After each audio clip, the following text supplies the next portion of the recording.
I never believed in haunted houses. Not in the dramatic, movie-style way at least.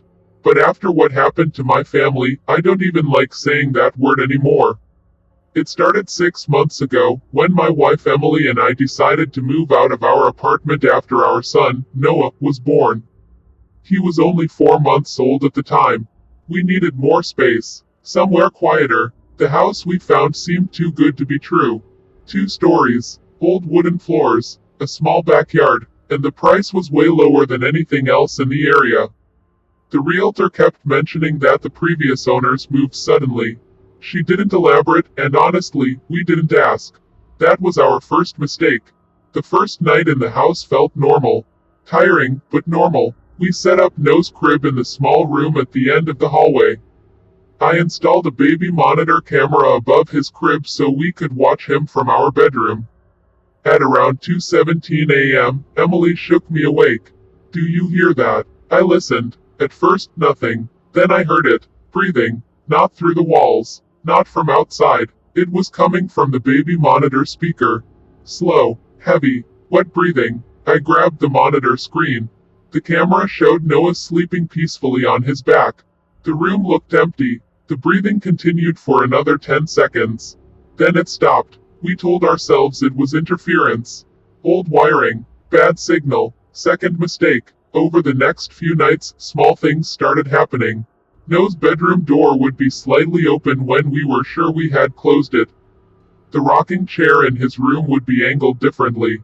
Once, the baby monitor lost signal for exactly 7 seconds. When the image came back, the crib was gently rocking. Not violently, just slightly, like someone had nudged it. Emily started refusing to sleep. She kept the monitor in her hands all night staring at the screen. On the 5th night something changed. At 3:04 a.m., Noah started laughing. Not crying, laughing. A soft, breathy giggle. We both froze. The monitor screen showed him staring toward the corner of the room. His eyes weren't looking at the ceiling. They were focused on something we couldn't see. Then the camera glitched. Static covered the screen, and for one single frame, less than a second, I saw a shape standing beside the crib. It was tall, too tall for the ceiling. Its back was bent unnaturally, like it was folded in half. Its head tilted sideways. Watching him, the image snapped back to normal. The corner was empty. Noah stopped laughing. He just kept staring. The next morning, I inspected the room. I checked the windows, the closet, under the crib. Nothing. No footprints. No signs of entry. But the air felt colder in that room. Like stepping into a basement. Emily begged me to call someone. A priest. A paranormal investigator. Anyone. I told her we were just stressed new parents. Third mistake. That night, I stayed awake in the hallway outside Noah's room.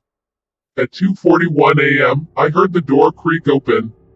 I was sitting right there. I didn't touch it. The door slowly opened on its own. From inside, I stood up and pushed it fully open. Noah was asleep. The rocking chair was moving.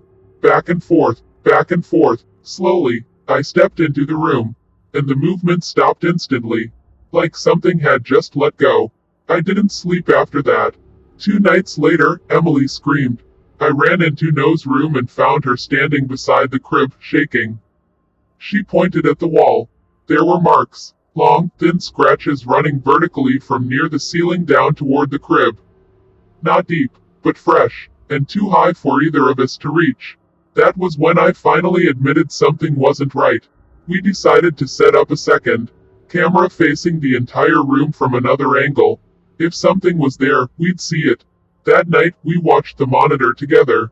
Nothing happened for hours. Then at 3:33 a.m., both screens flickered. The temperature in our bedroom dropped suddenly. You could see our breath in the air. On the monitor, the door to Noah's room slowly opened again. No one touched it. The second camera caught something the first one didn't. A shadow stretching along the ceiling. It didn't match anything in the room. It was moving independently. It slid down the wall, then onto the floor, then it began to rise, forming a shape, a body, long arms, too many joints, fingers that seemed to bend backward. Its spine curved outward in a sharp angle. Its head hung low, almost brushing the crib railing. Emily started crying quietly beside me. The thing leaned closer to Noah. Its face came into view. There were no eyes, just deep, hollow sockets. Its mouth was too wide, not smiling, just open, hovering inches above my son's face. Noah didn't cry, he smiled. The thing's fingers slowly reached into the crib. I don't remember grabbing the baseball bat from the closet. I don't remember running down the hallway. But I remember bursting into the room. The lights exploded. Total darkness. Emily was screaming behind me. I swung the bat blindly into the air. It hit nothing. Then the lights came back on. The room was empty. No shadow. No figure. No movement. Noah was crying hysterically. I looked down at him. And that's when I saw it. Black fingerprints. Small, long, burned into his stomach through his pajamas. Like someone had pressed their hand against him. Hard. Emily collapsed to her knees. That was it. We packed that same night. We didn't wait until morning. We threw essentials into boxes, loaded Noah into the car, and left everything else behind. As I strapped him into his seat, I looked back at the house. For a second, I thought I saw movement in the upstairs window. Something tall, standing behind the glass, watching. We drove to Emily's parents' house and stayed there.